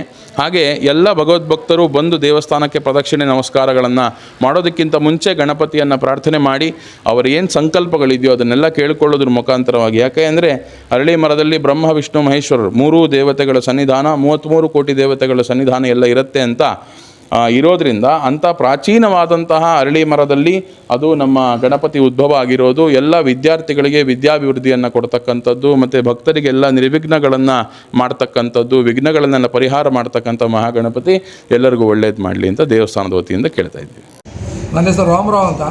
ಲಕ್ಷ್ಮೀ ನರಸಿಂಹಸ್ವಾಮಿ ದೇವರ ಪಾದ ಬಿಟ್ಟು ನಾವು ಬೇರೆ ಏನೂ ಸ್ಮರಣೆ ಮಾಡೋಲ್ಲ. ಲಕ್ಷ್ಮೀ ನರಸಿಂಹಸ್ವಾಮಿಗಳನ್ನ ನೆನೆಸ್ಕೊಂಡ್ರೆ ನಿಮ್ಮ ಕೆಲಸ ಕಾರ್ಯಗಳೆಲ್ಲ ಸಿದ್ಧಿ ಆಗುತ್ತೆ.